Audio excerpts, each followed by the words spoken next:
Bismillahirrahmanirrahim. Assalamualaikum warahmatullahi wabarakatuh. Nama saya Muhammad Roji. Saya merupakan alumni dari program Magister Manajemen Pendidikan Islam UMSIDA angkatan tahun 2018. Assalamualaikum warahmatullahi wabarakatuh. Perkenalkan, nama saya Lestiwati Pabutuhan MPD. Saya alumni jurusan S2 Manajemen Pendidikan Islam angkatan 2020 Universitas Muhammadiyah Sidoarjo. Bismillahirrahmanirrahim. Assalamualaikum warahmatullahi wabarakatuh. Nama saya Lutfi Ans, mahasiswa Program Magister Manajemen Pendidikan Islam Universitas Muhammadiyah Sidoarjo. Di universitas ini memiliki dosen-dosen yang sangat baik dan memiliki ilmu yang banyak sehingga menghasilkan para mahasiswa yang berprestasi. Pengalaman saya selama menempuh pendidikan di S2 Manajemen Pendidikan Islam Universitas Muhammadiyah Sidoarjo memiliki banyak pengalaman yang sangat luar biasa. Perkuliahan, sekalipun kondisi saat ini daring, perkuliahan tetap menarik untuk kita ikuti karena didampingi para dosen profesional. Pengalaman dalam menjalani program Pascasarjana di Universitas Muhammadiyah Sidoarjo cukup berkesan bagi saya. Meskipun saat ini masih pandemi, pembelajaran tetap berlangsung meskipun dilakukan dengan cara daring. Bangga menjadi bagian UMSIDA.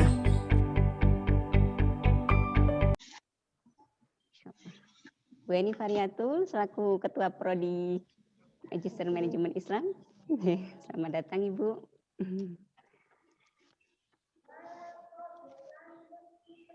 Baik, sebelum acara dimulai, sambil menunggu teman-teman yang hadir, yang belum gabung, selamat datang kami ucapkan kepada seluruh peserta webinar Metodologi Penelitian Kualitatif dan Kuantitatif Fakultas Agama Islam Program Studi Magister Manajemen Pendidikan Islam Universitas Muhammadiyah Sidoarjo. Kami persilahkan untuk peserta menuliskan nama dan asal kota pada chat box Zoom sebagai bahan sapaan kami. Karena perlu diketahui webinar ini diikuti oleh beberapa peserta dari berbagai kota. Masya Allah. Monggo bisa menuliskan nama lengkap, underscore, asal kota. Hadirin semuanya, perlu diketahui juga bahwa webinar ini merupakan acara yang diselenggarakan oleh Fakultas Agama Islam, Program Studi Magister Manajemen Pendidikan Islam Universitas Muhammadiyah Sidoarjo. Ada beberapa sponsor produk dalam negeri untuk acara ini. Mungkin bisa di share screen, Pak. Yang nanti akan menjadi door prize ya bagi para peserta webinar siang ini, insya Allah yang beruntung. Baik, berikut ada beberapa sponsor ya untuk terselenggaranya acara webinar ini. Yang pertama kami ucapkan terima kasih untuk dukungan sponsor dari Bingo, bawang goreng Bingo, asli belanja, bawang goreng asli belanja keperluan dapur cukup di Miji, Masya Allah. Nah ini silakan yang mau pesan tuh ada kontaknya. Kemudian yang kedua, nah ini dari Madani Konveksi. Nah ini semoga nanti beruntung ya bagi para peserta untuk mendapatkan kira-kira apa ini ya? Ini ada apa namanya? Kaos ini ya. Tuh, silakan Bapak Ibu jika mau memesan bisa ke Konveksi Madani. Oke, berikutnya ada wah, ini nanti bisa mendapatkan voucher. Monggo Bapak Ibu nanti ya banyak berdoa ya dalam webinar ini. Berharap mendapatkan beberapa nomor cantik dari salah satu perdana ya.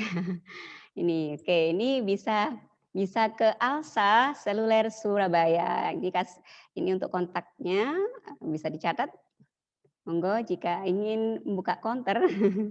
Oke, berikutnya di sini. Wah, ingin busana pengantin muslimah syar'i di Laksmi Muslimah saja. Nah, ini bisa dibuka di IG-nya Laksmi Muslimah. Silakan Bapak Ibu barangkali mau memborong atau menunggu nanti door prize dari sini. Oke, baik. Saya kira itu Bapak Ibu peserta semuanya. Beberapa nanti door prize yang kami sajikan buat peserta webinar siang ini, semoga menjadi hadiah ya untuk panjenengan bisa hadir.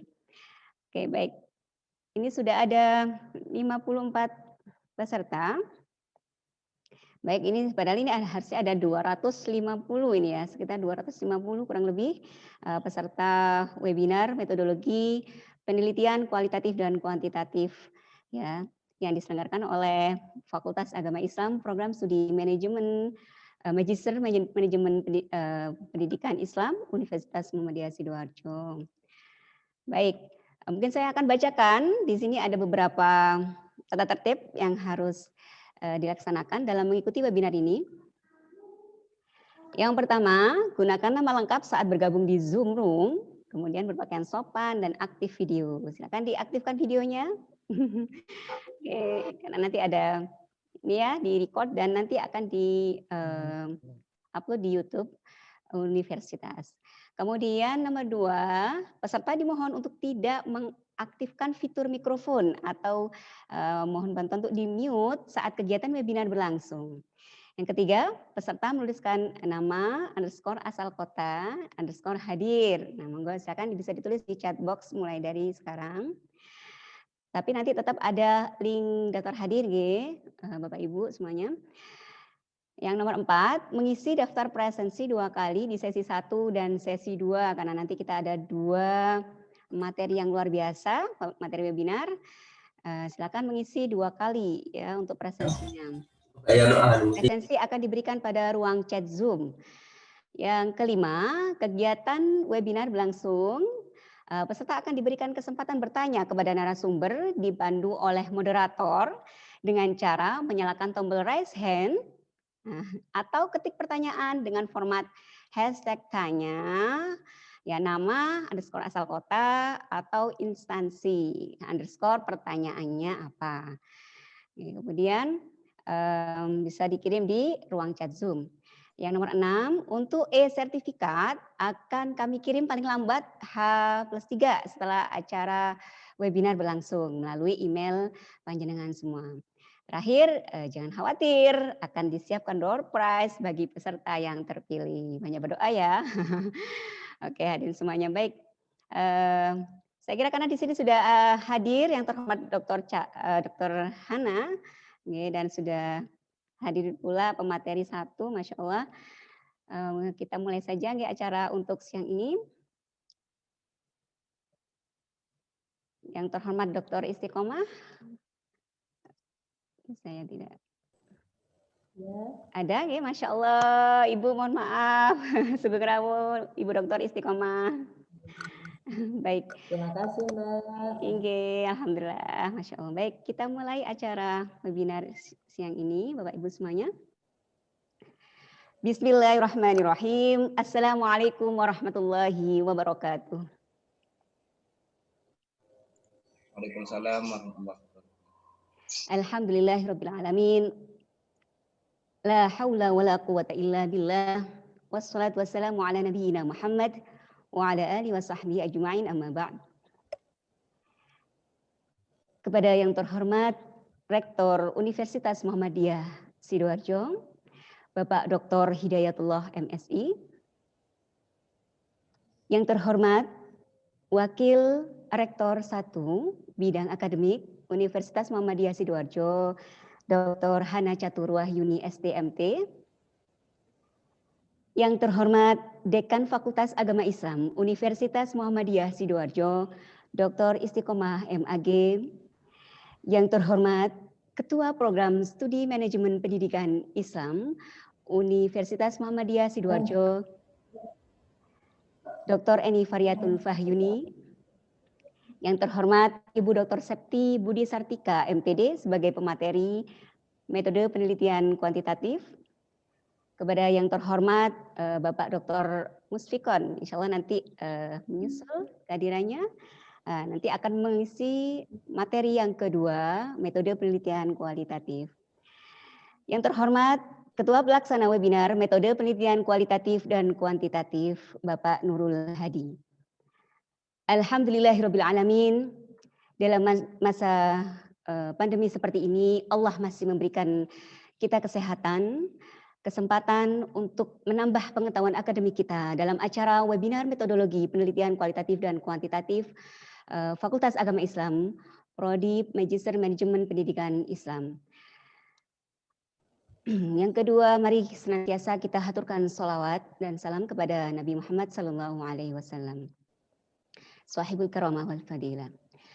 Baiklah hadirin sekalian, adapun susunan acara webinar siang ini adalah yang pertama pembukaan, yang kedua sambutan dari Dekan Fakultas Agama Islam Universitas Muhammadiyah Sidoarjo yang terhormat Dr. Istiqomah MAG. Yang kedua, sambutan Wakil Rektor 1 Bidang Akademik sekaligus membuka acara yang terhormat Ibu Dr. Hana Caturwahyuni STMT. Yang ketiga, yaitu acara webinar dengan sesi yang pertama, materi penelitian metode kuantitatif oleh Ibu Dr. Septi Budi Sartika MPD. Kemudian acara webinar yang kedua, yaitu metode penelitian kualitatif yang akan disampaikan oleh Bapak Dr. Muhammad Musfikon MPD, dan kemudian dilanjutkan dengan sesi tanya jawab dan pembagian door prize. Kemudian acara yang terakhir adalah penutup. Baik, Bapak Ibu semuanya, hadirin semuanya, marilah kita buka acara webinar metode penelitian kualitatif kuantitatif siang ini dengan membaca basmalah bersama. Bismillahirrahmanirrahim. Selanjutnya yaitu sambutan Dekan Fakultas Agama Islam Universitas Muhammadiyah Sidoarjo. Yang kami hormati Ibu Dr. Istiqomah MAG, kami haturkan. Bismillahirrahmanirrahim. Assalamualaikum warahmatullahi wabarakatuh. Waalaikumsalam warahmatullahi wabarakatuh. Alhamdulillahilladzi arsala rasulahu bil huda wa dinil haq yudhhirahu ala dini kullih wa kafa billahi syahida.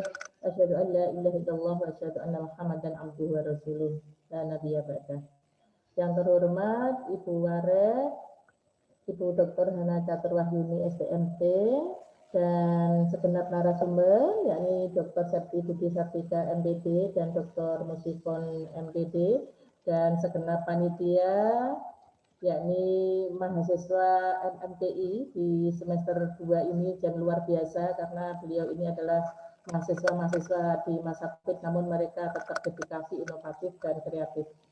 Ucapan hamdan dan syukron masih kita panjatkan kehadirat Allah Subhanahu wa Ta'ala yang saat ini masih melibatkan beberapa nikmatnya, utamanya adalah nikmat iman dan sehat, sehingga kita bisa bertemu di acara siang hari ini.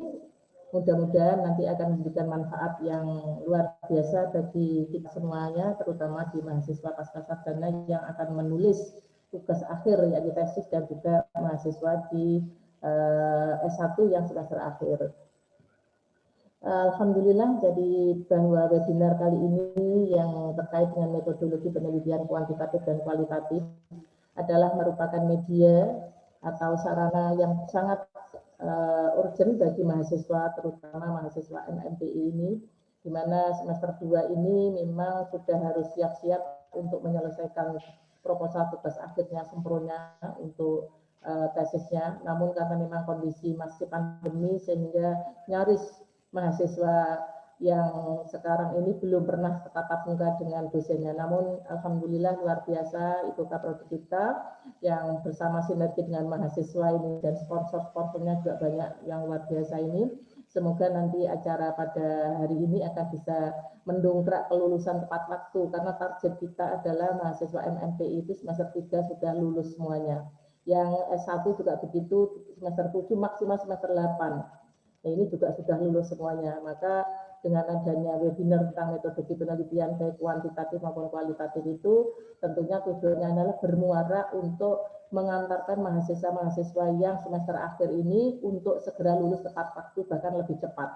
Nah, untuk itulah sekali lagi saya harapkan terima kasih partisipasinya dari semua mahasiswa yang mengikuti pada webinar siang hari ini. Mudah-mudahan dengan adanya webinar ini langsung bisa menghasilkan luaran, di antaranya adalah proposal, karena nampaknya ini yang semester 2 ini sudah judul-judul sudah mulai muncul itu yang kepingin keburu cepat selesai gitu ya, semuanya juga gitu harapannya. Maka tentunya ini akan berdampak pada sana, sehingga semester 3 praktis untuk yang MPI sudah bisa membuat proposal sempro, sehingga semester 3 atau semester 4 sudah lulus semuanya. Mudah-mudahan Allah senantiasa akan memberikan kemudahan, kelancaran bagi kita semuanya, dan ilmu kita akan bermanfaat. Demikian sambutan kami. Wassalamualaikum warahmatullahi wabarakatuh. Waalaikumsalam warahmatullahi wabarakatuh. Jazakillahu khairan. Terima kasih banyak Ibu Dr. Istiqomah untuk sambutannya, Masya Allah. Semoga menjadi motivasi kita bersama dalam mengikuti webinar Medpen siang ini. Baik, selanjutnya yaitu sambutan yang akan disampaikan oleh Wakil Rektor 1 yang kami hormati Ibu Dr. Hana Catur Wahyuni SDMT untuk memberikan sambutan dan sekaligus membuka acara webinar ini. Kepada beliau kami haturkan. Terima kasih Mbak. Bismillahirrahmanirrahim. Assalamualaikum warahmatullahi wabarakatuh. Waalaikumsalam warahmatullahi wabarakatuh. Alhamdulillahirrahmanirrahim. La haula wa la quwwata illa billah. Yang terhormat Bu Istiqomah selaku Dekan Fakultas Agama Islam Unsida, yang terhormat Bapak Ibu narasumber, Bu Dr. Septi, Pak Dr. Musfikon, yang sudah berkenan hadir meluangkan waktu di tengah-tengah hari liburnya memberikan berbagi ilmu, dan yang terhormat Bu Eni Variatul selaku Kaprodi dari MMPI ini, dan semua peserta webinar pelatihan metodologi penelitian kuantitatif dan kualitatif ini. Puji syukur kehadirat Allah Subhanahu wa Ta'ala, di mana sampai hari ini kita diberi kemudahan, kelancaran, kesehatan dalam menjalani semua aktivitas. Semoga hari ini dan selanjutnya kita selalu diberi kemudahan dan selalu dalam ridho Allah Subhanahu wa Ta'ala. Pertama-tama kami sampaikan terima kasih yang sebesar-besarnya pada pihak fakultas dan teman-teman mahasiswa program MMPI yang sudah menggagas acara ini. Acara ini sebenarnya sesuatu yang sangat baik sekali sebagai satu bentuk dorongan kepada semua mahasiswa yang diharapkan ya bisa lulus segera tepat waktu, dan bahkan kalau bisa percepatan. Kalau tepat waktu untuk program magister itu 2 tahun, tetapi bisa sebenarnya ditempuh dalam waktu 3 semester. Atau bahkan menurut kebijakan Unsida, bisa program magister ini lulus tanpa skripsi, tanpa tesis, dalam arti bukan tanpa melalui tesis, tapi dialihkan untuk kegiatan yang lain. Salah satunya melalui penulisan artikel. Nah, untuk bisa menulis yang baik, yang benar, yang efektif dan efisien, maka metodologinya harus jelas, metodologinya harus bagus, karena itu sangat nanti berhubungan dengan kecepatan tingkat penerimaan pada jurnal yang akan menjadi tujuan publikasi kita. Nah, saya sangat apresiasi sekali Bapak Ibu semuanya berkenan mengikuti kegiatan ini, dan kami sangat berharap kegiatan ini memberikan luaran yang benar-benar nyata. Artinya nanti 1 atau 2 bulan yang akan datang sudah muncul draft-draft artikel di bawah bimbingan Bapak Ibu pembimbing di Prodi MMPI atau di lingkungan FAI sendiri, dan nanti segera bisa disubmit, baik itu di internal ataupun di jurnal-jurnal eksternal, atau mungkin publikasi yang sifatnya seminar nasional atau internasional. Kami sangat berharap karena sekarang yang namanya publikasi dalam jurnal, seminar itu sangat berdampak pada institusi. Ada beberapa penilaian, baik itu akreditasi atau pemeringkatan perguruan tinggi yang sumber datanya adalah hasil karya dari mahasiswa. terima kasih sekali kami ucapkan kepada seluruh penyelenggara, dan kami berharap ada acara-acara serupa dengan luaran yang konkret yang nanti bisa meningkatkan kualitas dari mahasiswa, kualitas alumni, dan kualitas institusi. Dan kami ucapkan terima kasih untuk semuanya. Semoga acara hari ini memberikan manfaat untuk kita semua.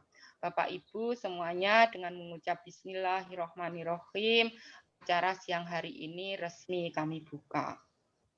Dan kami mohon maaf Bu Istiqomah dan seluruhnya tidak bisa nanti saya mengikuti sampai akhir karena 1:30 kebetulan ada agenda lain, rapat koordinasi dengan tingkat unit yang lain. Semoga acaranya berjalan dengan lancar dan bermanfaat, membuahkan hasil sesuai dengan yang kita harapkan. Terima kasih. Wassalamualaikum warahmatullahi wabarakatuh. Waalaikumsalam. Waalaikumsalam warahmatullahi wabarakatuh. Baik, terima kasih banyak Ibu Dr. Hana, jazakillahu khairan atas motivasi dan supportnya kepada kegiatan kami. Sekali lagi kami ucapkan terima kasih. Baik, alhamdulillah Bapak Ibu semuanya. Tibalah saatnya untuk sesi materi yang pertama, yaitu penelitian metode kuantitatif yang akan disampaikan oleh Ibu Dr. Septi Budi Sartika MPD dengan moderator Bapak Muhammad Fajar Siddiq. Kami persilakan kepada Bapak Muhammad Fajar Siddiq untuk memoderatori atau memimpin acara webinar siang ini. Baik, terima kasih. Bismillahirrahmanirrahim. Assalamualaikum warahmatullahi wabarakatuh. Waalaikumsalam warahmatullahi wabarakatuh. Yang terhormat Ibu Wakil Rektor 1 Bidang Akademik Bu Dr. Hana Jater, mudah-mudahan sehat dan senantiasa menjadi panutan gitu ya, menjadi pimpinan yang kita doakan mudah-mudahan membawa kebaikan, membawa pencerahan bagi kampus tercinta kita Universitas Muhammadiyah Sidoarjo. Yang terhormat Ibu Dekan Bu Istiqomah, yang juga mudah-mudahan senantiasa Allah jaga, diberikan kesehatan atas kepemimpinan beliau Fakultas Agama Islam Universitas Muhammadiyah Sidoarjo. Mudah-mudahan juga senantiasa menjadi fakultas yang baik, menjadi fakultas yang menghasilkan lulusan-lulusan terbaik yang berdaya guna di masyarakat dan dimanapun berada. Kemudian yang ketiga, Ibu Ketua Program Studi, Bu Eni, yang alhamdulillah sudah memberikan satu motivasi dan inovasi terhadap teman-teman untuk menyelenggarakan webinar metodologi penelitian kuantitatif dan kualitatif, serta teman-teman semuanya di pasca sarjana maupun teman-teman dari kampus lain yang sudah bergabung di kesempatan di siang hari ini. Bismillahirrahmanirrahim. Alhamdulillah, bersyukur kepada Allah di kesempatan siang ini saya diberikan amanah menjadi moderator dalam kegiatan webinar kita metodologi penelitian kuantitatif dan kualitatif dengan dua narasumber yang begitu luar biasa. Ada Bu Septi. Bu Septi, assalamualaikum. Bagaimana kabarnya Bu Septi? Waalaikumsalam. Alhamdulillah baik Mas Fajar. Alhamdulillah. Dipertemukan lagi dengan Bu Septi ya setelah sekian bulan purnama. Bisa bertemu dengan Bu Septi. Ini dari rumah atau dari kampus atau dari mana ini, Bu Septi? Dari rumah. Dari rumah. Alhamdulillah. Dari rumah Sidoarjo atau Ponorogo? Kan rumahnya termasuk di Ponorogo juga ini ya. Ini di Buduran Mas Fajar sama. Alhamdulillah. Buduran, wah berarti jaraknya dengan rumah ini sangat dekat sekali ya. Saya kebetulan juga di Buduran di Sidoarjo ini ya, Bu Septi. Baik, teman-teman semuanya yang saya hormati, Bapak Ibu dosen, para pimpinan Aktivitas Akademika Universitas Muhammadiyah Sidoarjo, sebelum Bu Septi menyampaikan materinya, izinkan saya sebagai moderator membacakan kurikulum vitae ya. Nanti lebih lengkapnya, lebih jelasnya, juga mungkin ada tambahan dari Bu Septi untuk menambahkan ya. Jadi nama narasumber kita di kesempatan siang hari ini yang pertama, ini kalau saya menggambarkan Bu Septi ini orang yang luar biasa ya, muda, energik dan luar biasa ya. Nama Dr. Septi Budi Sartika MPD. Kemudian tempat lahir di Ponorogo. Wah, ini terkenal dengan apa? Sate ya, Citukre ya, di Ponorogo luar biasa. Tanggal 9 September 1985. Kemudian nomor induk dosen 0709098505, jabatan asisten ahli dan golongannya adalah 3B. Kemudian nomor sertifikat pendidik 161071060071140, unit kerja Universitas Muhammadiyah Sidoarjo, dan kemudian home base-nya di Prodi Pendidikan IPA, Fakultas Psikologi dan Ilmu Pendidikan. Ya. Kemudian kewarganegaraan Indonesia, agama Islam, dan pekerjaan sebagai dosen tetap yayasan. Kemudian perlu kami sampaikan rekan-rekan semuanya dan Bapak Ibu biar menjadi motivasi buat kita juga gitu ya. Karena memang sekali lagi Bu Septi ini orang yang luar biasa dan kita sangat bersyukur di kesempatan siang ini diizinkan oleh Allah bisa belajar, bisa istilahnya melihat bagaimana nanti keilmuan dan juga pengalaman serta tips dan triknya kepada kita untuk kemudian mampu mempelajari bagaimana metodologi penelitian dan penelitian kuantitatif dan kualitatif. Khususnya dari Bu Septi nanti adalah kuantitatifnya ya, rekan-rekan semuanya Bapak Ibu. Dilulus sarjana S1 tahun 2008 dari Perguruan Tinggi Universitas Negeri Surabaya, jurusan Pendidikan Fisika, dan kemudian 2010 lulus dari Magister. Wah, cepat ya, habis lulus sarjana langsung daftar Magister, ya Bu Septi, luar biasa. Di kampus yang sama di Universitas Negeri Surabaya dengan jurusan Pendidikan Sains. Kemudian 2019 alhamdulillah menyelesaikan doktornya dari universitas yang sama Negeri Surabaya dengan jurusan Pendidikan Sains. Jadi keilmuannya juga istilahnya secara mendalam dalam pendidikan sains ini dan tentunya pengalaman khususnya pada materi yang akan beliau bawakan kepada kita teman-teman semuanya juga pasti luar biasa dan nantinya akan sangat bermanfaat untuk kemudian sebagaimana apa yang disampaikan oleh Bu Dekan, oleh Bu Wakil Rektor untuk menghasilkan lulusan yang berkualitas sekaligus untuk menyelesaikan apa yang kemudian sudah dimulai dalam penelitiannya. Kemudian pelatihan profesional yang sudah diikuti ada beberapa, mohon izin saya baca di tahun 2011 ya, 2011 mohon maaf, itu menjadi peserta pelatihan Distrik Core Team, City, program bermutu LPMP Jawa Timur. Kemudian juga ada pelatihan TOT, Training of Trainer, Asesor ya, makalah kepemimpinan dan penilaian potensi kepemimpinan Provinsi Jawa Timur. Kemudian 2013 sebagai peserta pelatihan pedagogik manajemen berbasis sekolah untuk dosen LPTK yang diselenggarakan oleh USAID Prioritas.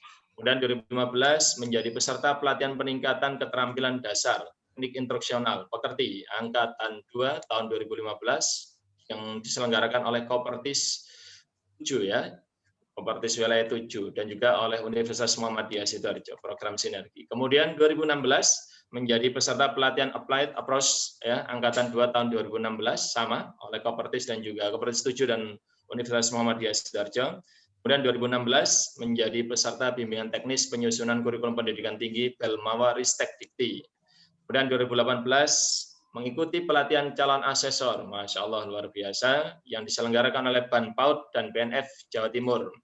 Kemudian ada refreshment tahun 2019, kemudian pelatihan objek e-learning di tahun yang sama 2019, 2020 pelatihan e-learning TOT reviewer buku ajar, kemudian pelatihan e-learning menuju standar mutu pembelajaran daring. Dan pengalaman mengajarnya Bu Septi ini juga cukup banyak, mulai dari mengajar di program pendidikan sarjana dan mata kuliah landasan pendidikan, psikologi umum, profesi keguruan dan pendidikan ilmu alamiah dasar, sampai kemudian mengajar saat ini luar biasa pengalamannya dengan kesibukannya beliau masih menyisihkan waktu untuk berbagi kepada kita.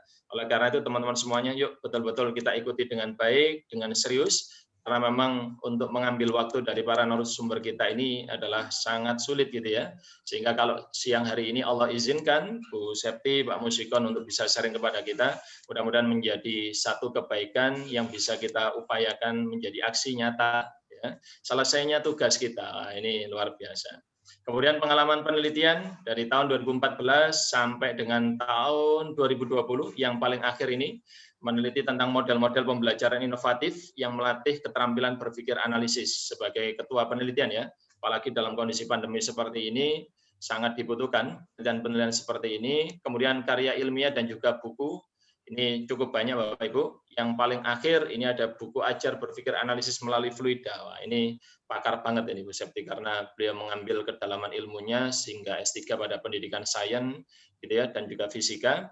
Kemudian makalah sejak tahun 2014 sampai ini karena saking banyaknya ya saya percepat. Nanti kalau ada yang ingin lebih tahu tentang Bu Septi, nanti Bu Septi bisa menambahkan. Dan teman-teman, sekali lagi inspirasi kita di kesempatan siang ini, Bu Septi adalah orang yang sangat tepat untuk kemudian mengikuti jejak beliau ya, muda, berkarya, berprestasi, dan kemudian menginspirasi. Wah, ini ya, ini tagline-nya untuk Bu Septi ini ya. Mohon maaf Bu Septi ya. Muda, berkarya, kemudian menginspirasi. Kemudian sebagai penyunting, editor, reviewer, resensi buku, ini juga cukup banyak Bapak Ibu dan rekan-rekan semuanya. Dan masih banyak lagi yang lainnya. Ini pengalamannya sampai cukup banyak ya, yang bisa dituliskan dan kemudian teman-teman juga bisa mengikuti jejaknya. Mudah-mudahan kita semuanya juga diberikan kekuatan untuk terus belajar, terus mencari ilmu, sebagaimana yang disabdakan oleh Nabi, man salaka thariqan yaltamisu fi ilman sallallahu lahu thariqan ilal jannah ya.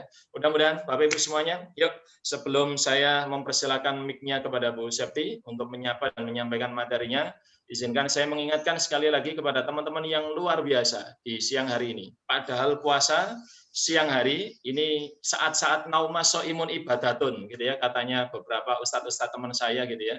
Waktunya banyak ibadahnya itu kemudian dalam kondisi tidur. Oleh karena itu, yuk kita tata niat kita, teman-teman semuanya, untuk mencari ilmu. Semoga dapat ilmu yang manfaat dan berkah. Dan yang kedua, kita jaga adab dan akhlak kita, meskipun dengan daring seperti ini, tidak mengurangi kebaikan kita di dalam menjaga akhlak, menjaga adab, agar apa yang kemudian Allah inginkan dititipkan kepada diri kita berupa ilmu dan amal yang manfaat, bisa betul-betul kita dapatkan dan bisa kita amalkan. Baik, itu sebagai pengantar saya tentang Bu Septi. Dan berikutnya teman-teman semuanya siapkan catatannya, siapkan agendanya, pulpennya. Dan mohon maaf karena ini puasa mengingatkan jangan disiapkan camilannya dan minumannya ya, batal. Apalagi nanti waktu makan minumnya dilihatkan di kamera, wah ini mempengaruhi keimanan saya. Jiwa mokel saya meronta-ronta nanti teman-teman ya. Oke, baik teman-teman semuanya, Bapak Ibu yang kami hormati, dan juga terkhusus untuk narasumber kita yang pertama, Bu Dr. Septi Budi Sartika. Kepada panjenengan kami persilahkan. Mohon izin operator untuk materinya bisa di-sharekan. Terima kasih. Ya, terima kasih narasumber moderator ya Mas Fajar. Yap. Saya sampai bingung nih. Baik, assalamualaikum warahmatullahi wabarakatuh. Waalaikumsalam.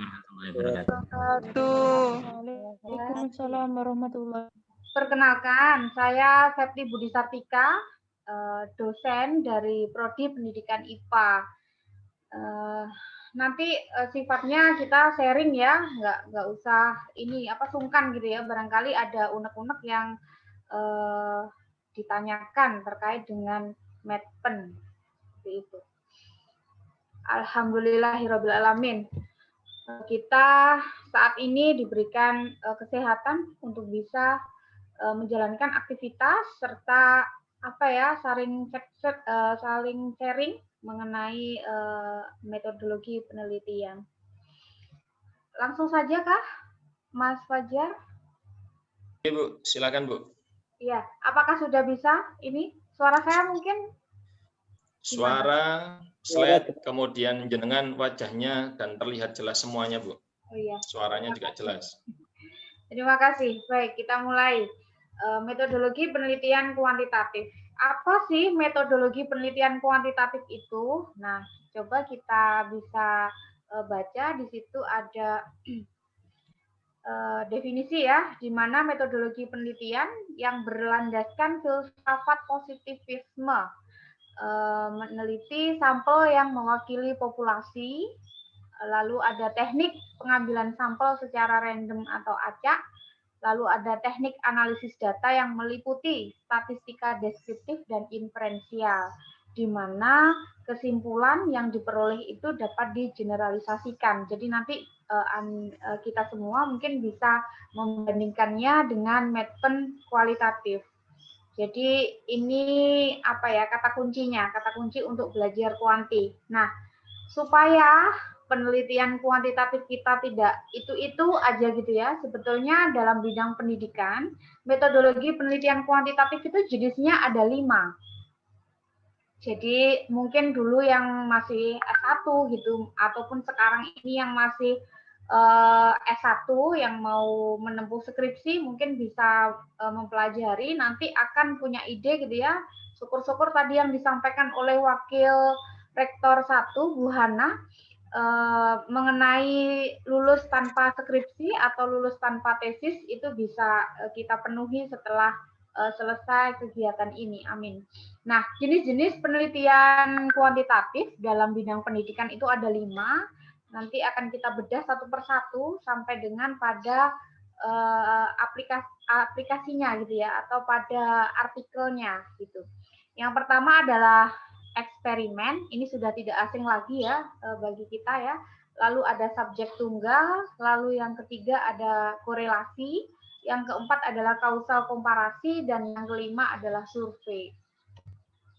Nah, penelitian eksperimen itu yang seperti apa sih? Nah, ini salah satu metodologi penelitian paling kuat gitu ya. Memang dikatakan di Medpen kuantitatif ini eksperimen ini paling kuat, artinya paling bagus gitu ya di antara jenis penelitian yang lainnya. Bukan berarti eksperimen ini tidak mempunyai kelemahan. Nanti kita lihat bersama-sama kelemahannya seperti apa. Nah, dengan banyak jenisnya penelitian ini mungkin digunakan, di mana eksperimen merupakan cara terbaik untuk membangun hubungan sebab akibat di antara variabel. Jadi seperti apa hebatnya eksperimen? Kita lihat macam-macamnya ya, macam-macamnya. Dimulai dari eksperimen lemah. Nah, biasanya dari kita sudah nggak asing lagi dengan eksperimen lemah ini. Eksperimen lemah ini umumnya digunakan untuk preliminary study atau masuk ke dalam latar belakang gitu ya, di pendahuluan di latar belakang, di mana ini untuk mencoba mengungkap fakta atau fenomena yang terjadi di kelas. Nah, seperti ini. Jadi eksperimen lemah ini kalau diperhatikan ini ada empat desain. Yang pertama adalah the one suggest study design. Jadi ini sangat lemah sekali. Nanti kita semua bisa membandingkan dengan eksperimen yang kuat itu seperti apa, atau eksperimen yang semu itu seperti apa. Nah, kalau one suggest study, nah ini ada perlakuan, lalu ada pengukuran di sini. Lalu ada one group pretest post-test design, jadi ada istilahnya pretestnya di awal untuk mengetahui kemampuan awal gitu ya. Lalu ada perlakuan, lalu ada post-test. Nah, biasanya ini adalah favoritnya para mahasiswa S1. Saya sebut S1 ya, karena mungkin S2 tidak layak ya untuk ngambil ini, artinya ini terlalu mudah gitu ya. Kalau S2 kan tingkat kedalamannya pasti lebih dalam gitu ya.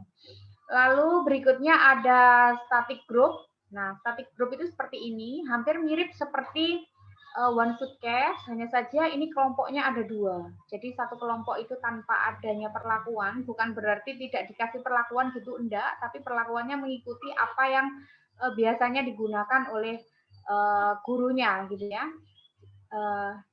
Mirip seperti one suitcase, hanya saja ada dua kelompok. Lalu yang terakhir ada static group pretest post-test design. Nah, ini mirip seperti static, hanya saja ada pretestnya di awal. Nah, ketiganya ini masuk ke dalam eksperimen lemah. Kenapa? Kalau kita cermati, coba kita kaji kembali tentang penelitian eksperimen di mana ada perlakuan. Ada di sini ada perlakuan.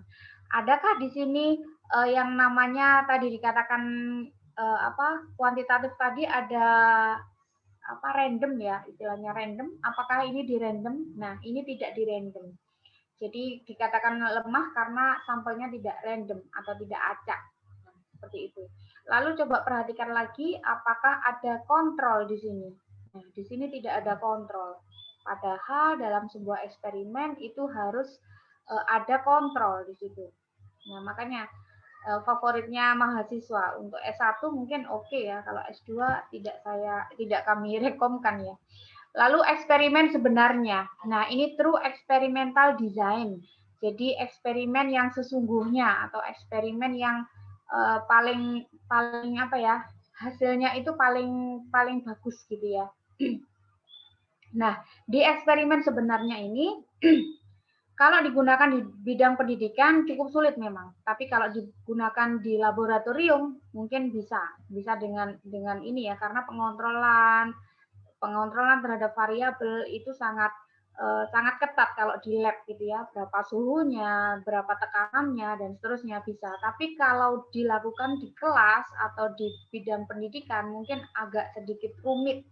Seperti halnya kita mengontrol anak itu datangnya tidak boleh terlambat selama beberapa waktu gitu ya, itu kan juga sulit juga, harus datang ini, terus asupan gizi, makanan dan seterusnya. Nah, variabel-variabel itu susah untuk dikontrol, makanya di eksperimen sebenarnya ini sebetulnya bisa dilakukan, tapi pengontrolnya luar biasa gitu ya. Makanya ada pengembangan berikutnya, ada eksperimen semu. Nah, untuk S2 itu biasanya mengarahnya ke sini kalau guru ya, kalau guru mengarahnya ke sini.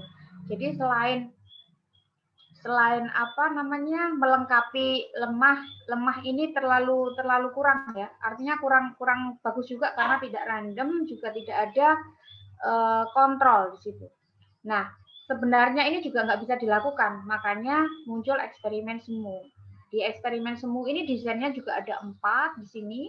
Jadi ada istilah matching, jadi pencocokan, jadi kelompoknya itu dicocokkan. Nah, jadi kalau mau random ya nggak random banget gitu ya, kalau mau ngontrol ya nggak ngontrol banget gitu loh. Jadi eksperimen semu istilahnya. Nah, ini yang biasanya digunakan di S2. Ini yang pertama, jadi kelompok yang pertama diberikan perlakuan, lalu kelompok berikutnya dikontrol gitu ya keberadaannya. Lalu yang kedua ini juga hampir sama, hanya saja di sini ada pretestnya. Kalau yang pertama tadi tidak ada pretest. Lalu yang ketiga ini ada 3 perlakuan counterbalance design. Jadi perlakuannya ini ada 3. Ini S2 banget gitu ya. Kalau S1 kemungkinan kesulitan juga karena ini grupnya ini ada banyak gitu ya. Ada 3 grup di mana masing-masing grup ini perlakuannya ini. Nah, jadi nanti dicari grup mana yang paling baik dengan perlakuan seperti itu. Jadi ada 3 perlakuan. Biasanya kan X-nya itu ada 1, ini ada 3. 1, 2, 3. Lalu pengukuran. Jadi yang O ini diukur dan seterusnya. Apakah ada peningkatan atau justru malah menurun atau bagaimana? Nah, ini S2 banget ini. Lalu basic time series design. Jadi ini desain time series itu jadi kita melakukan pengukuran terus-menerus sampai pada akhirnya pengukuran tersebut merupakan dasar untuk melakukan sebuah perlakuan. Nah, ini jarang sekali diambil, padahal ini seru loh kalau ngambil ini. Artinya penelitian eksperimen desainnya nggak one group retest post test saja gitu ya, sampai bosen gitu yang baca gitu ya. Lalu kemudian diukur sampai pada akhirnya hasil pengukurannya itu stabil. Seperti ini. Dan yang terakhir itu faktorial design atau desain faktorial. Jadi eksperimen itu ada 4 ini. Desain faktorial itu memungkinkan dilakukan apabila sebetulnya ini pengembangan dari time series design, hanya saja di sini perlakuannya lebih dari 1. Jadi ini random ya kan. Lalu ini diukur, kemudian ini ada perlakuan. Ya, ini X, ini C, ini kontrol ya. Ini perlakuan lah. Ada perlakuan lagi Y. Nah, mana yang lebih efektif? Perlakuan yang pertama di kelas treatment yang pertama atau di kelas treatment yang kedua. Lalu berikutnya diukur lagi. Nah, ini cocok juga untuk S2 ini. Oke, coba kita gali. Ini ada salah satu jurnal. Saya mencoba mengkaitkan dengan keilmuan yang ada di Fakultas Agama Islam. Ini ada judul pengaruh penerapan media Edmodo terhadap hasil belajar pendidikan agama Islam di SMK dan seterusnya gitu ya. Ini adalah jurnal, saya ambil dari jurnal. Kemudian kalau diperhatikan yang kotak merah ini adalah mapment-nya. Nah, kalau diperhatikan mapment-nya dia sudah tidak monoton, tidak ikut-ikutan gitu ya, istilahnya tidak ikut-ikutan yang lain, dia sudah memakai eksperimen semu. Nah, desainnya ada pre-experimental design dengan menggunakan pola one group pretest post-test. Nah, di mana desain penelitian ini terdapat pretest sebelum diberi perlakuan dan post-test setelah diberi perlakuan. Nah, ini hasilnya. Hasilnya diperoleh seperti ini. Nah, kalau ini mungkin kalau dilihat sekilas mengenai kedalamannya, ini masih belum dalam. Kalau untuk tesis seperti ini masih kurang. Ini setelah skripsi. Kalau dilihat ini ya, dilihat kedalamannya ya, hasilnya kan hanya terlihat penerapannya seperti apa, lalu apakah media itu punya pengaruh terhadap hasil belajar. Kalau punya pengaruh itu buktinya adalah dari hasil uji T atau statistik inferensialnya, ya kan, di mana H0-nya ditolak dan HA-nya diterima. Nah, ini kalau sekilas melihat ini kedalamannya, ini bukan tesis. Ini seperti skripsi ya kan, kalau tugas akhir gitu. Oke. Nah, ini kita bahas ya. Ini termasuk eksperimen apa tadi? Eksperimen semu. Eksperimen semu. Nah, teknik analisisnya menggunakan statistika deskriptif atau inferensial. Kalau ada pengujian seperti ini, berarti menggunakan statistika inferensial. Oke.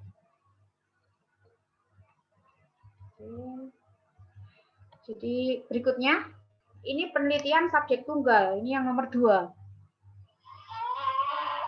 Ini kalau kuliah bisa lama ini mengkajinya ya. 3 SKS sendiri 1 semester untuk metodologi penelitian. Penelitian subjek tunggal itu merupakan desain yang dapat diterapkan ketika ukuran sampelnya 1 atau ketika sejumlah individu itu dianggap sebagai satu kelompok. Jadi kalau kita perhatikan sampel 1 orang itu boleh. Jadi sekilas mirip kayak kualitatif ya, iya, tapi di sini karena ini masuk ke penelitian kuantitatif, maka ada selain sampel itu kan syaratnya ada treatment atau perlakuan. Nah, ini ada perlakuannya. Kalau kualitatif kan tidak boleh memberikan perlakuan ya. Nah, ini ada desain yang pertama, namanya adalah AB design. Nah, penelitian subjek tunggal AB design. Nah, ini ada A itu istilahnya adalah baseline, lalu B itu adalah treatmentnya atau perlakuannya. Nah, kapan ini dilakukan? Jadi biasanya penelitian subjek tunggal ini digunakan untuk anak-anak yang khusus, punya problem khusus di sebuah kelas gitu ya. Misalkan kalau di anak MI atau SD itu yang sulit membaca gitu ya. Kalau mungkin di PAI itu ya sudah SMP atau SMA ngajinya belum maksimal atau masih belum mengenal huruf hijaiyah dan sebagainya. Nah, itu bisa diteliti itu di sini menggunakan penelitian subjek tunggal. Nah, ini caranya kalau A, B itu seperti ini. Ini semi-semi ya, artinya statistikanya tidak inferensial, nanti menggunakan statistika deskriptif. Jadi hasil dari grafik yang tersaji itu dideskripsikan seperti itu. Jadi di fase baseline ini adalah mencari sebetulnya anak ini benar nggak sih mempunyai kelemahan itu. Kelemahan misalkan tidak bisa membaca gitu ya, tidak bisa membaca dengan tidak bisa membaca apa ya istilahnya huruf hijaiyah gitu dengan lancar gitu. Apakah betul? Nah, sampai di sini terdeteksi gitu ya. Oh iya, ternyata benar dia tidak bisa seperti itu. Baru nanti ini garis ini merupakan garis batas di mana akan diberikan sebuah perlakuan. Baik dengan media apa ya, kartu mungkin ya, media kartu huruf hijaiyah gitu ya. Itu dia sudah mulai mengenal huruf hijaiyah gitu ya. Jadi responnya baik, jadi mengalami peningkatan. Terus habis itu ini ada penurunan, mungkin ada huruf hijaiyah yang terbaca double, misalkan lam sama ro gitu ya. Itu kan hampir mirip gitu ya, mirip-mirip gitu ya. Lalu setelahnya itu ada peningkatan yang cukup signifikan. Nah, seperti ini. Ini bisa diteliti. Oke, tapi kalau S2 janganlah yang ini ya. Maksudnya yang lebih rumit lagi lah desainnya. Kalau ini untuk S1 oke. Nah, desain berikutnya adalah ABA. Nah, ABA. Jadi ada penambahan A. Artinya apa? Apakah treatment yang diberikan tadi itu ya, itu berpengaruh atau berdampak besar nggak? Nah, semisal treatment tersebut sudah tidak diberikan lagi. Jadi apakah dia masih bisa mengenal huruf hijaiyah gitu ya? Ternyata tidak. Jadi menurun dia. Nah, responnya menurun. Jadi dia sudah tidak bisa mengenal lagi. Artinya berarti media itu cukup menarik gitu ya. Nah, seperti itu. Jadi turun di sini. Nah, ini bisa diteliti. Oke, lalu berikutnya ini ada penambahan lagi.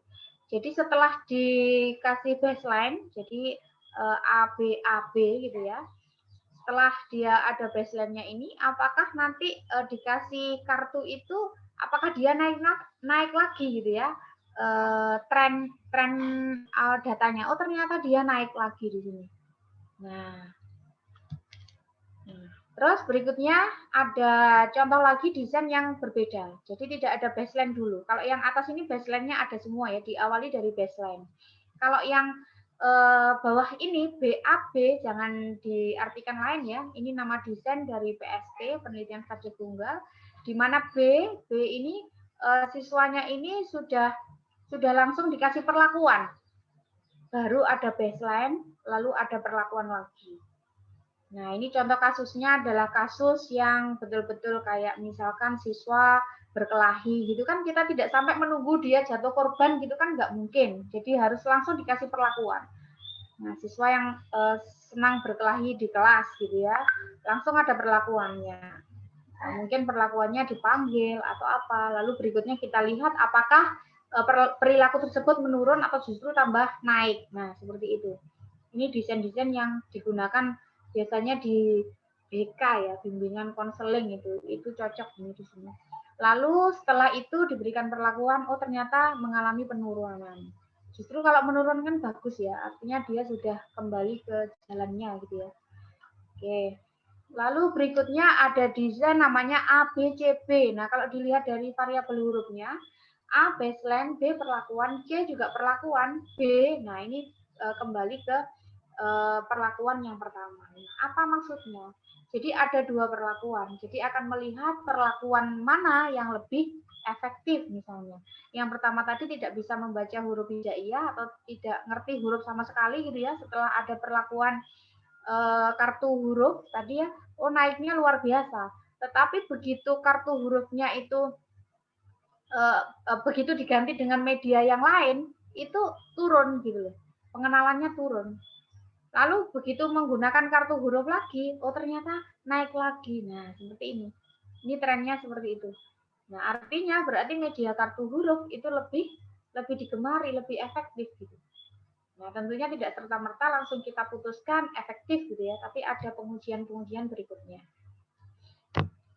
Nah, untuk yang berikutnya adalah multiple baseline. Jadi baseline-nya ini lama sekali gitu ya. Jadi sampai menunggu dia siap untuk diberi perlakuan.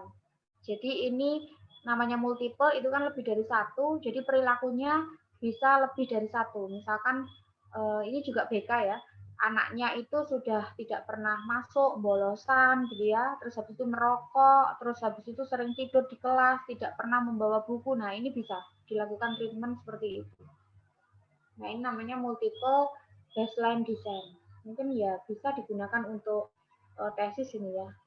Untuk yang mulai ini ABCB sama multiple baseline design. Ini lebih dalam. Lalu berikutnya ini desainnya mungkin tidak tergambarkan.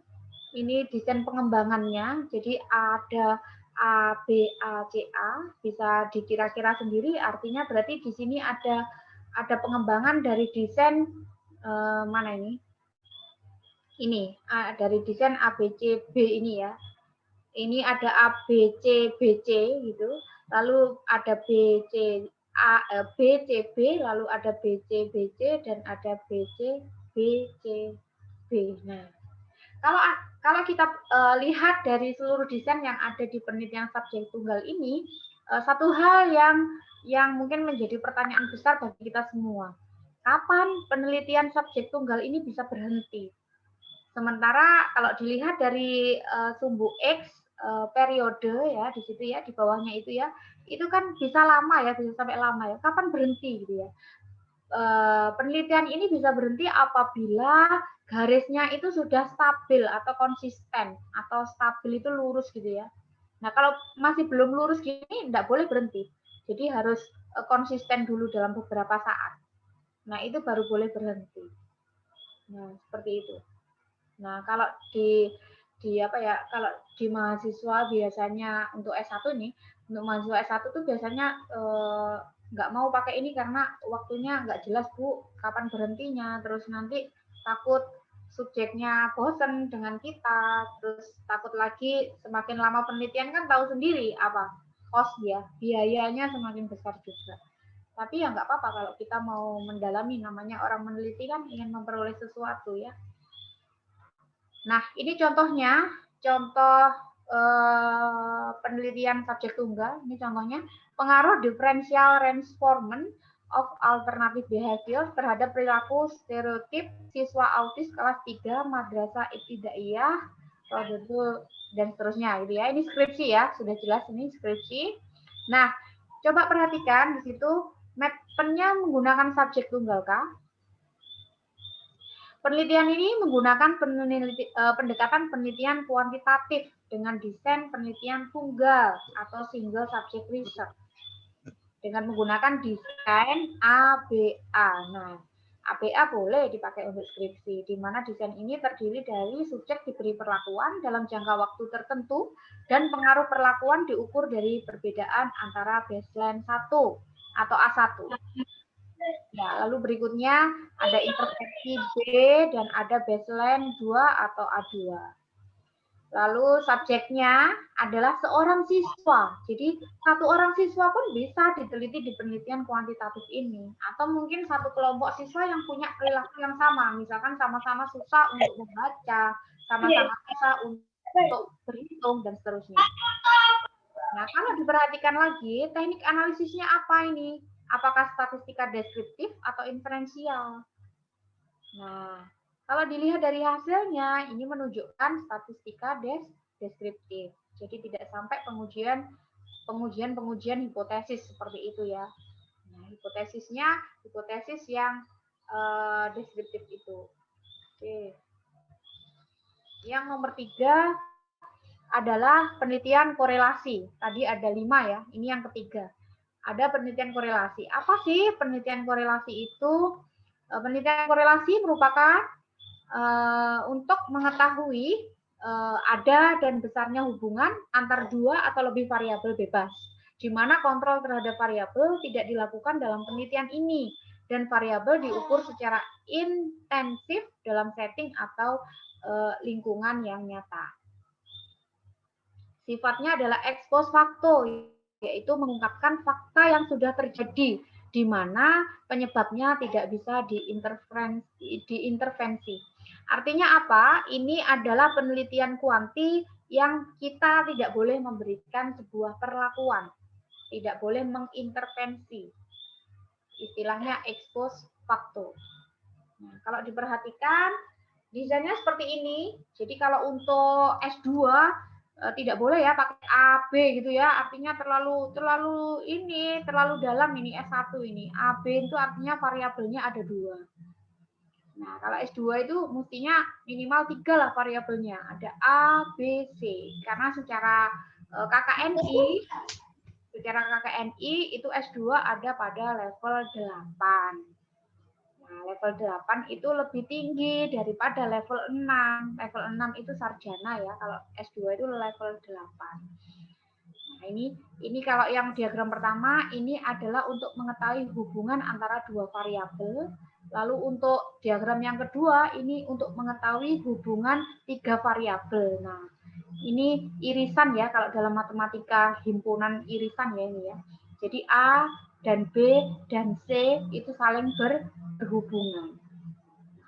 Terus kalau yang diagram ketiga ini juga 3 variabel juga, tapi tidak semuanya teriris gitu ya, tapi A beririsan dengan B, tetapi A juga beririsan dengan C. Seperti itu. Nah, kalau dari korelasi biasanya dia dilihat, pengujiannya dilihat. Jadi pengujiannya dia menggunakan statistika inferensial. dia dilihat macam datanya apa. Apakah nominal, ordinal, atau interval, atau rasio.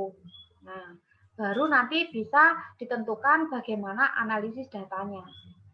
Nah, apakah korelasinya itu sifatnya ganda atau linier?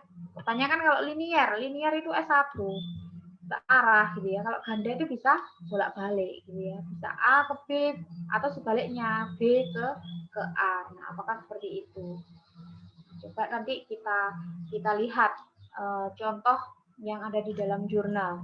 Nah, ini sepertinya cocok ya. Jadi di jurnal-jurnal yang baru-baru itu rata-rata justru judul itu seperti pertanyaan.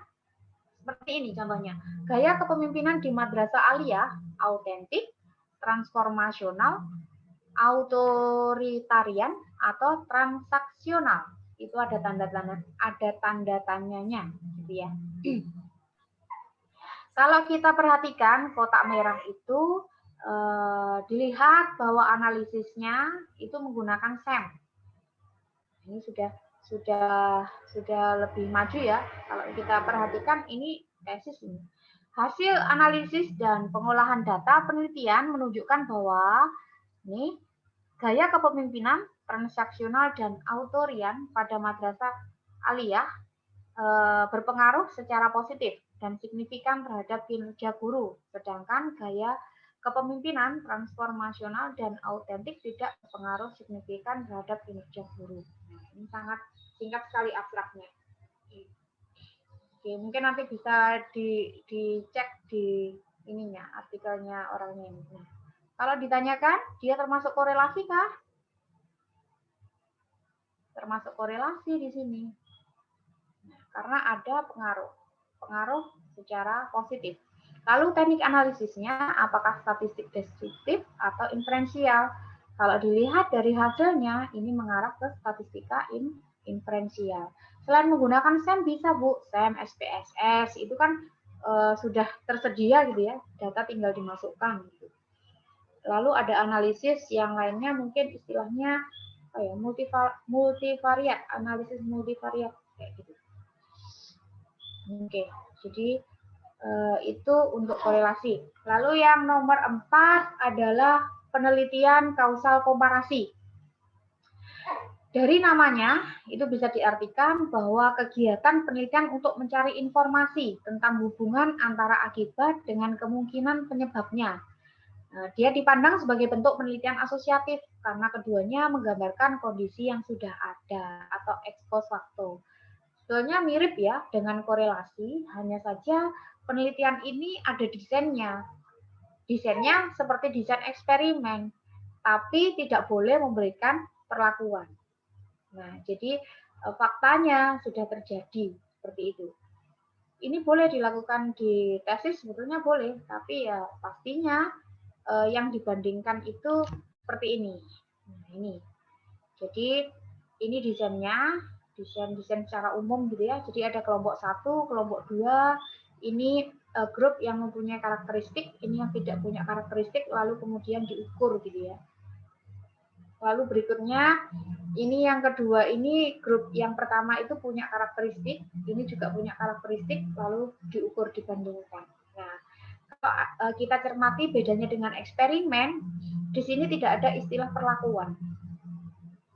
Jadi tidak boleh memberikan sebuah perlakuan. Makanya kalau kuantitatif itu harus ada perlakuannya. Nah, pertanyaannya kuantitatif yang mana dulu? Jadi nggak semua kuantitatif itu ada intervensi atau ada treatment atau ada perlakuan. Jadi kalau yang penelitian kausal komparatif ini tidak boleh kita memberikan sebuah perlakuan karena memang kondisinya sudah ada, sudah terjadi, hanya saja kita ingin mencoba membandingkan.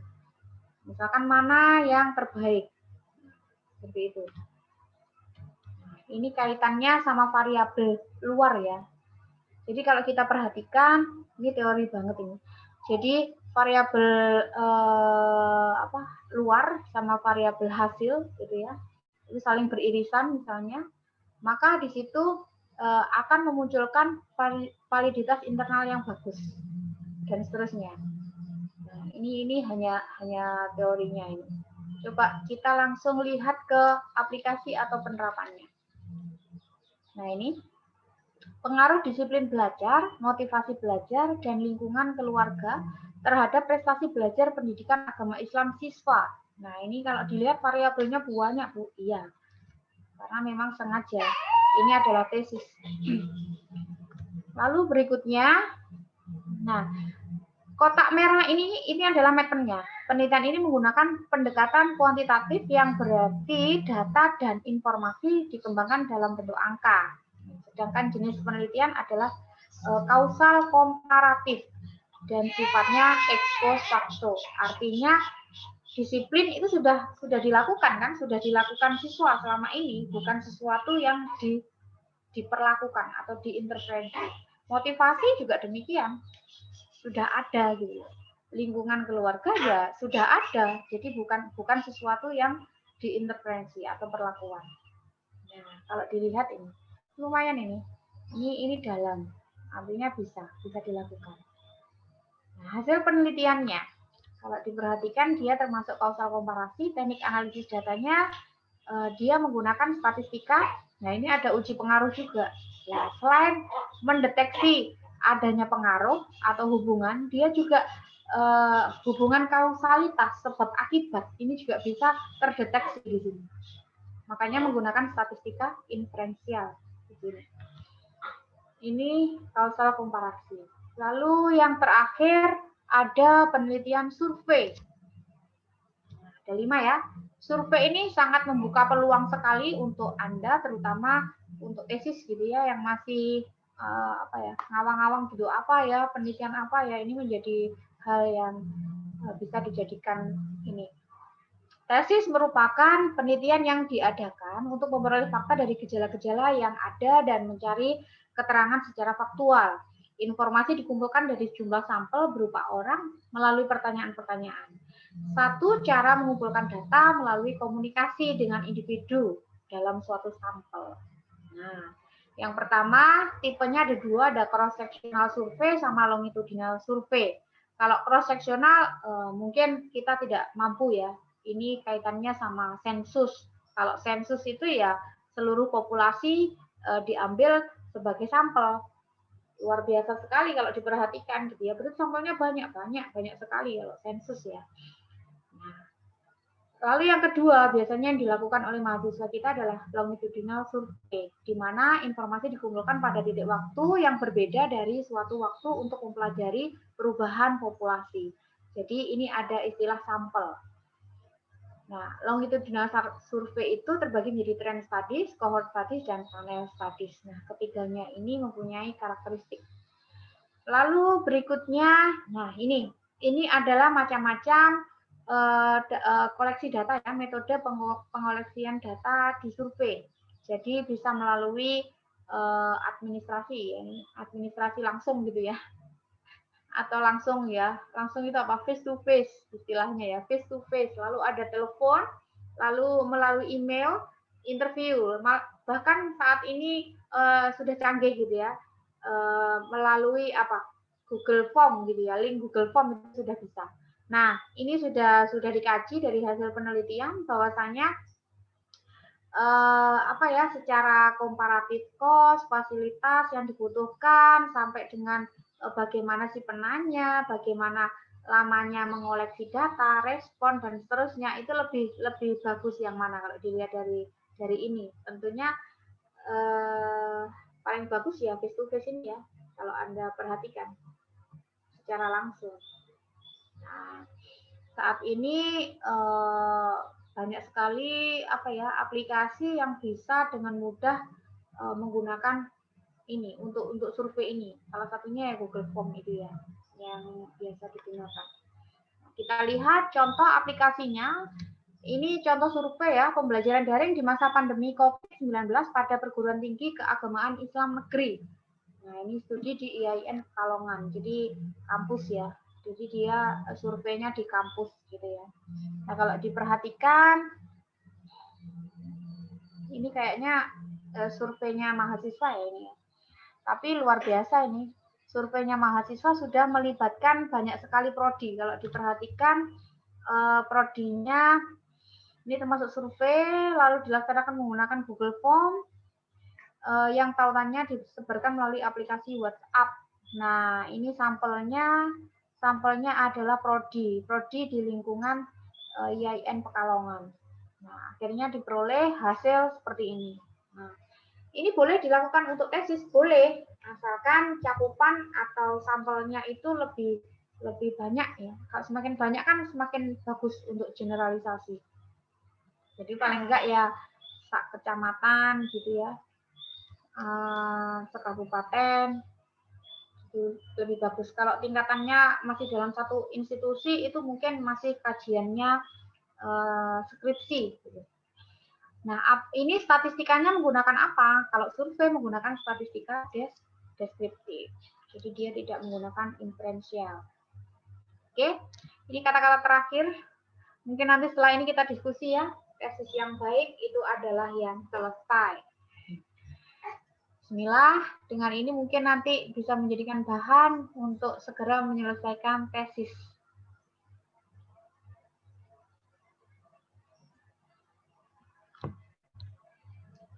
Halo, Mas Fajar. Ya, sampun, Bu Septi?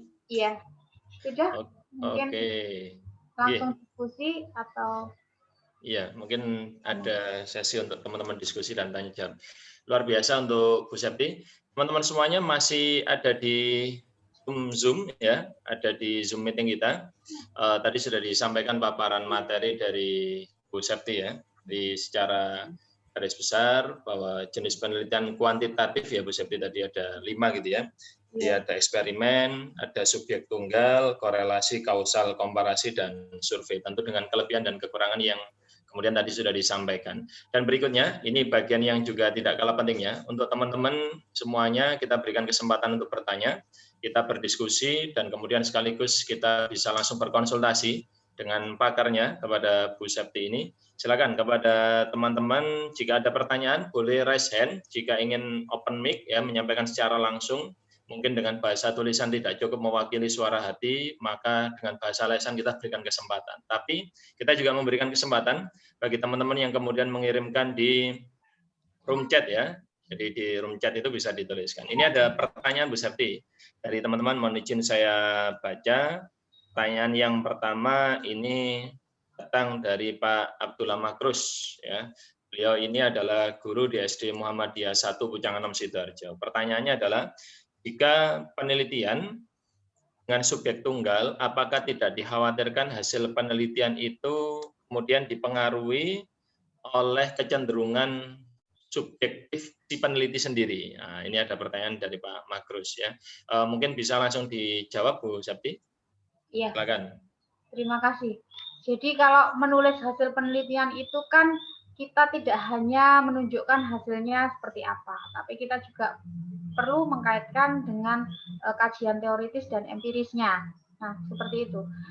Jadi kalau saya rasa istilahnya cenderung dipengaruhi pendapat, ya memang ini statistika deskriptif ya. Jadi tidak dibuktikan melalui uji hipotesis. Kalau untuk penelitian subjek tunggal, saya rasa enggak.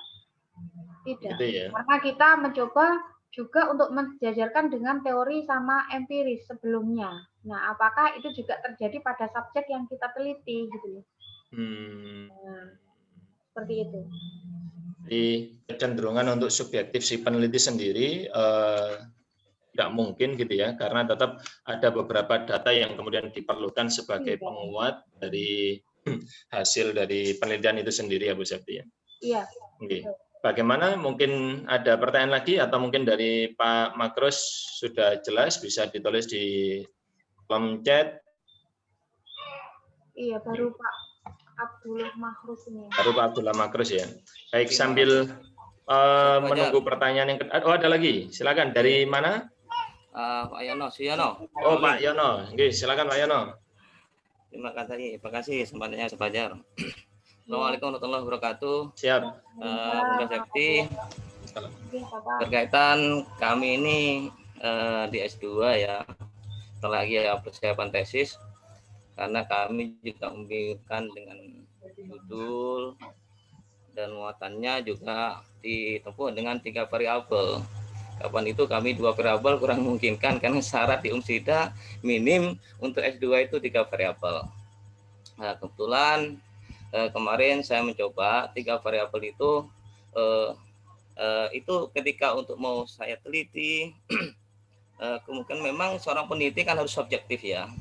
Jadi tidak ada, walaupun yang diteliti itu nanti adalah kepemimpinannya, nah atau temannya sendiri, ini yang beratkan. Jadi kita harus subjektif. Nah, ketika kita nanti mau meneliti, apa kita perlu meneliti apa adanya yang ada di lapangan. Jadi tidak semena-mena apa karena ini sekolah saya ingin saya angkat atau tidak.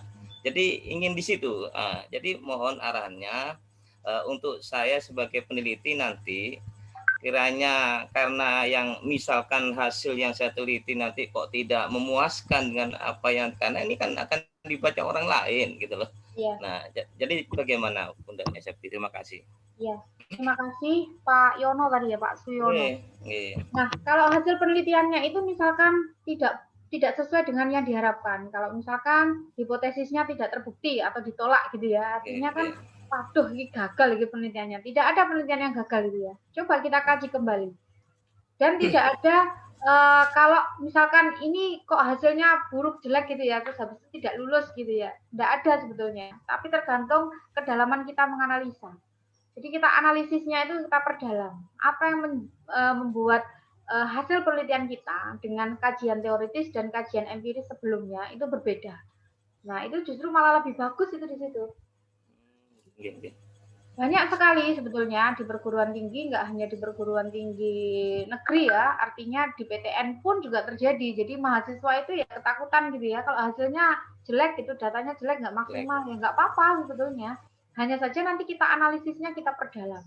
Sama seperti dulu tahun berapa ya bimbingan saya itu hasilnya itu kan maunya efektivitas ya.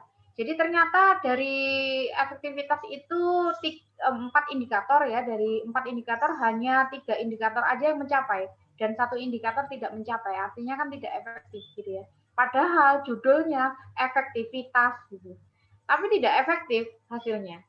Nah, dia dalam di analisisnya, analisisnya diperdalam. Jadi jangan khawatir kalau datanya kita jelek ya kita apa adanya. Memang peneliti itu harus jujur kok. Kan syarat utamanya harus jujur.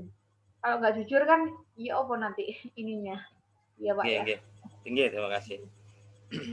Oke, baik, terima kasih Pak Yono dan juga Bu Septi yang telah menyampaikan jawabannya. Berikutnya ini ada pertanyaan 3, ya. Ini di kolom chat Bu Septi dari Bu siapa ini? Istiqomah. Bu Istiqomah, ya. Ini Bu Istiqomah, Bu Dekan atau Bu Istiqomah peserta ini ya. Oke, baik. Ini ada pertanyaan, izin bertanya. Dalam analisis data dengan menggunakan SPSS, apabila data tidak normal, apa perlu melakukan atau mencari data kembali atau lanjut untuk menganalisis berikutnya, gitu ya? Dan apakah harus menggunakan uji normalitas dalam penelitian kuantitatif? Oke, mohon izin Bu Septi. Terima kasih. Ini yang ditanyakan tentang statistika inferensial. Jadi kalau datanya tidak normal, itu ada pengujiannya. Jadi apa ya istilahnya? Ada kok itu. Ada pengujiannya. Jadi nanti ujinya itu beda dengan uji hipotesis yang pada umumnya. Jadi ada. Jangan khawatir Ibu. Lalu apakah harus menggunakan uji normalitas dalam penelitian kuantitatif? Nah, penelitian kuantitatif yang mana dulu yang digunakan? Ini termasuk, tadi kan saya sebutkan 5 kan ya, ada 5 jenis. Yang mana? Ini mungkin maksudnya apa ini? Apa ini? Mungkin bisa ditanyakan langsung ini. Ini kuantitatif yang mana? Karena ada 2 yang menggunakan statistika inferensial. 3, sorry. Jadi ada eksperimen, ada korelasi, dan satunya lagi ada kausal komparasi. Yang mana? Nah, apakah harus uji normalitas? Gitu. Karena di survei sama di subjek tunggal tidak perlu uji normalitas karena dia tidak menggunakan statistika inferensial, dia menggunakan statistika deskriptif. Oke. Mohon izin Bu Istiqomah untuk melengkapi pertanyaan. Iya Pak. Yang korelasi. Oh, yang korelasi. Oh, ini dianya bersuara. Yang korelasi Bu Septi. Iya. Kalau yang korelasi itu syarat uji hipotesis itu memang data harus berdistribusi normal ya, kalau untuk uji T ya. Tapi kalau misalkan tidak normal berarti tidak boleh dilakukan uji T gitu. Mungkin menggunakan uji yang lain. Ada itu di beberapa buku. Oke. Ya. Baik, insya Allah itu ya jawabannya. Baik, kemudian ada pertanyaan lagi. Kita batasi ya, nanti mungkin ada 6 pertanyaan, tapi kita lihat waktu juga karena berikutnya nanti ada narasumber yang kedua dengan Pak Dr. Musfikon gitu ya. Ada pertanyaan lagi dari Pak Muhammad Ervan Riyadi, Probolinggo. Pertanyaannya, dalam penelitian kuantitatif berapa batas, ini saya link chatnya geser. Di berapa batas minimal sampel yang harus terpenuhi sebagai penelitian kuantitatif. Jadi batas minimal jumlah sampelnya yang harus terpenuhi dan itu menjadi syarat diakuinya sebagai satu penelitian kuantitatif. Mohon pencerahannya. Terima kasih. Ya. Silakan mungkin dari Bu Septi langsung. Ya, terima kasih Pak Irfan. Di buku-buku Medpen itu dijelaskan Bapak berapa syarat minimal sampel yang harus yang mewakili gitu ya, yang istilahnya representatif atau sampel yang mewakili populasi. Itu ada. Kalau misalkan populasinya ada 1000 orang gitu ya, berarti sampel yang mewakili itu ada berapa? Itu ada rumusnya itu. Ya bisa dilihat di situ. Di buku Medpen. Ya, saya juga nggak hafal rumusnya. Ya.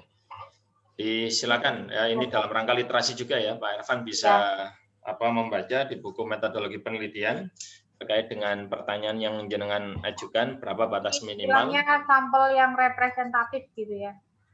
Sampel yang jumlah sampel yang representatif. Tapi memang ada jumlah minimalnya ya Bu Septi ya. Artinya tidak boleh istilahnya dengan jumlah tertentu sesukanya peneliti gitu atau bagaimana Bu? Iya, ada istilahnya. Makanya di buku-buku Medpen itu kan ada istilahnya. Kalau misalkan populasinya sekian, berarti sampel yang mewakili harus berapa gitu. Istilah seperti itu.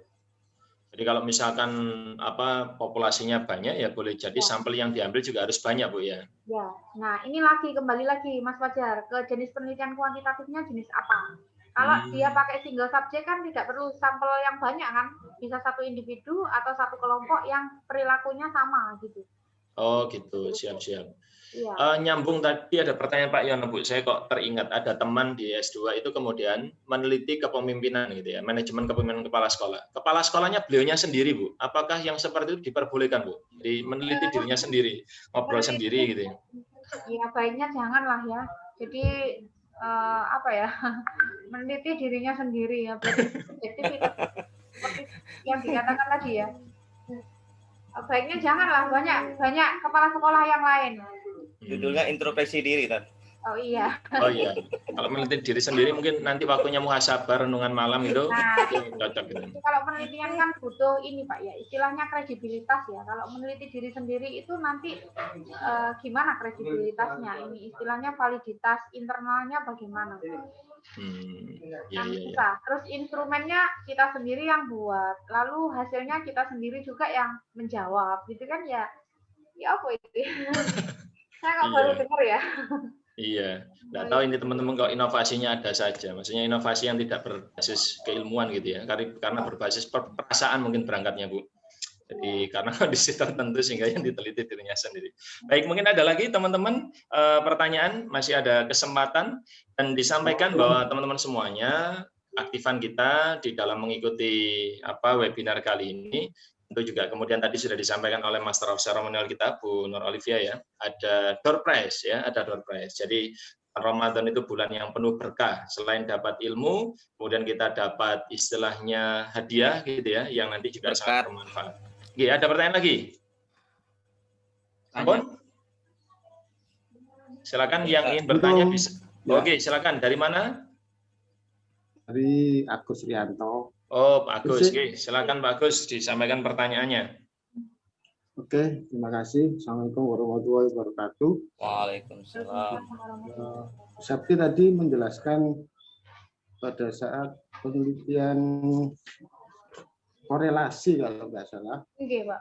Bahwasanya untuk S1 kan linear ya, yang hubungan datanya linear atau regresi linear searah. Ya. Nah, tapi saya pernah membaca beberapa penelitian S2 itu ada juga uji linearitas. Jadi mungkin bisa dijelaskan. Jadi ada S2 juga ada uji linearnya juga. Itu apakah sesuai dengan ini apa enggak? Iya. Ya mungkin itu yang disebut uji linearitasnya itu linearitas antar variabel, Pak. Jadi mungkin masih didapati beberapa tesis yang ada di lapangan itu yang variabelnya kurang lebih sama dengan S1 gitu ya, masih pakai dua variabel gitu ya. Itu mungkin tergantung ininya juga ya, program studinya juga ya, ketentuan program studinya. Kalau menurut aturan KKNI yang ada di kurikulum untuk S2 itu memang minimal level 8 gitu ya. Level 8 itu tidak lagi sebagai latihan penelitian tapi sudah menjadi peneliti gitu ya. Harapannya kan seperti itu. Jadi kalau variabelnya 2 kan terlalu mudah gitu. Nah, paling tidak variabelnya 3. Kalau yang dimaksud Bapak tadi uji linearitas itu adalah uji linearitas antar variabelnya, Pak. Ya. Kalau didapati masih ada S2 yang 2 variabel itu ya patut dipertanyakan program studinya gitu loh, Pak. Ya. Jadi kan ketentuan kampus atau institusi itu memang beragam ya, ada yang memudahkan mahasiswa dan ada pula yang bukan memberatkan, istilahnya lebih ke kualitasnya. Jadi lulusannya itu kualitasnya lebih baik gitu lah. Seperti itu, Pak. Oke, baik, terima kasih Bu Septi. Cukup Pak Agus atau ada lagi yang ingin disampaikan? Oke. Kalau tidak ada ini mungkin bisa Japri. Nomor saya bisa saya share ya. Oke, siap. Atau kalau ada waktu longgar nanti saya balas. Siap. Oke, mohon izin bisa dibantu di kolom chat-nya. Dan nanti bisa ditampilkan ya teman-teman panitia di PowerPoint. Nah, itu nomornya Bu Septi. Ya, 0899 1477 969 ya. Jadi kalau misalkan teman-teman ingin berkonsultasi lebih lanjut terkait dengan penelitian kuantitatif, METPEN-nya ya, metodologi penelitian kuantitatif, silakan kemudian bisa berkonsultasi langsung. Ini nomor telepon atau nomor WA dari Bu Dr. Septi Budi Sartika ya di 0899 1477 969 ya. Baik teman-teman semuanya sudah dicatat ya nomor telepon dari Bu Septi sehingga nanti ketika teman-teman ada kesulitan, ada kendala di dalam menganalisis data dan lain sebagainya, teman-teman juga bisa berkonsultasi kepada beliau. Ini putra yang keberapa ini Bu Septi? Pertama, Pak. Oh, pertama. Alhamdulillah ya.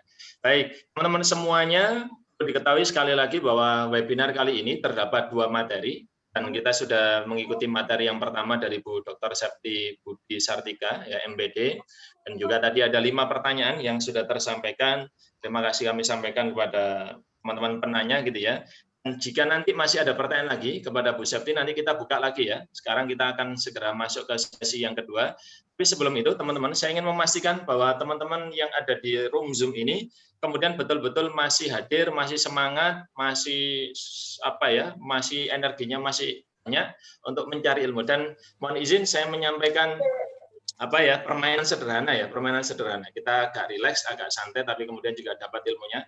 Teman-teman, saya beri waktu 1 menit ya, untuk kemudian menuliskan nama-nama benda yang ada di sekelilingnya ya. Karena kita kuantitatif, tadi Bu Septi menyatakan berbasis data dan angka gitu ya. Maka silakan saya berikan waktu 1 menit, teman-teman untuk menuliskan benda-benda yang ada di sekelilingnya. Kita melatih kepekaan indrawi kita, biar tetap semangat. Karena ini jam-jam rawan Bu Septi, mohon izin ya. Jam-jam rawan seseorang tiba-tiba itikafnya terlalu khusyuk, kemudian sudah menghilang gitu ya. Maka silakan tulis nama-nama barang atau benda yang ada di sekelilingnya dalam waktu 1 menit. Dan kalau nanti 1 menit waktu sudah habis, maka nanti kita akan hitung siapa peserta yang menulis benda yang terbanyak yang ada di sekelilingnya. 1 chat, 1 ketikan yang banyak ya, bukan 1 benda, 1 chat, 1 benda. 1 chat, bukan 1 chat, 1 benda, tapi 1 chat beberapa benda. Dan panitia mohon izin untuk kemudian membantu menghitungkan. Ini saya ketik mulai ya. 1 menit mulai dari sekarang. Silakan teman-teman tuliskan di kolom chat nama-nama benda yang ada di sekelilingnya. Oke, Bu Lailil hanya laptop saja Bu, nggak ada yang lain Bu. Dompet, Masya Allah, HP. Ini Bu Maria banyak ini, handphone. Waduh, ono guling barang, cocok ya. Ada guling, ada bantal ya. 30 detik lagi. Mohon izin 30 detik lagi teman-teman. Panci piring lho. Sik lah jenengan di dapur atau gimana? Ada selimut loh, selimut ya. Ada PS. Wah, mantap ini ya sambil menyimak jenengan. Oke, silakan. Oke, 20 detik lagi. 10, 9, 8, 7, 6, 5, 4, 3, 2, 1. Oke, chat saya selesai. Cukup pun buyar ya, permainan cukup ya. Baik, dibantu dari teman-teman panitia untuk membantu menghitungkan siapakah peserta yang paling banyak menuliskan nama-nama benda di sekelilingnya. Dan ini menunjukkan tingkat kooperatif peserta yang berhak kemudian kita apresiasi. Panitia hari ini baik banget Bapak Ibu ya, menyiapkan ada 18 door prize ya. Dan satu sesi sudah kita lewati, ada 5 penanya, kemudian ada 1 game yang sudah saya sampaikan, Bapak Ibu menulis benda, dan juga nanti ada door prize untuk semua peserta. Artinya door prize itu diperuntukkan semua peserta berpeluang dapat. Jadi nanti kita akan menggunakan ya seperti game gitu, ada nama-nama Bapak Ibu yang sudah mengisikan di daftar hadir, dan nanti akan kita putar puzzle-nya sehingga ada kesempatan peserta itu mendapatkan hadiah. Meskipun tidak bertanya, meskipun tidak mengikuti menuliskan nama-nama benda, tapi kehadiran panjenengan di kesempatan siang hari ini kita hargai betul, kita apresiasi, dan mudah-mudahan nanti hadiahnya bermanfaat. Semua ongkos biaya pengiriman akan ditanggung oleh panitia. Keren banget ini ya, panitia ini ingin berburu pahala di bulan Ramadan ya. Jadi selain pahala membaca Amin. gitu ya, itu pahalanya berbagi gitu ya. Dan juga kami sampaikan terima kasih untuk para donaturnya ya. Ini kebetulan disumbang oleh beberapa sponsor tadi disampaikan, termasuk dari internal mahasiswa S2 yang semoga dengan sedekahnya itu menjadi jalan cepatnya untuk lulus tepat waktu. Karena tesis yang baik itu adalah tesis yang selesai. Ini saya sambil tersenyum, teman-teman juga tersenyum sendiri-sendiri, dan kita tersenyum bersama, kita mulai dari sekarang. Tersenyum. Oke, baik teman-teman semuanya, boleh berikan tepuk tangan untuk Bu Septi. Tangannya diangkat, terima kasih Bu Septi. Dan mohon izin Bu Septi tetap berada di Zoom meeting ya. Mungkin teman-teman nanti ada pertanyaan yang mengarah kepada Bu Septi, baru muncul ide dan pikirannya itu ketika nanti baru ketemu Pak Musikon, sehingga baru ketemu dengan pertanyaannya. Jadi nanti sampai berakhirnya acara sesuai jadwal teman-teman dan narasumber, bahwa kita kegiatan siang hari ini mulai tepat pukul 1 tadi, kemudian kita berakhirnya maksimal pukul 16.00. Kenapa? Karena insya Allah setelah itu persiapan untuk berbuka begitu ya. Baik, terima kasih buat teman-teman semuanya, terkhusus buat Bu Septi. Mudah-mudahan menjadi ilmu yang manfaat, menjadi jariah ilmu buat kita semuanya. Amin, amin, Allahumma amin. Baik.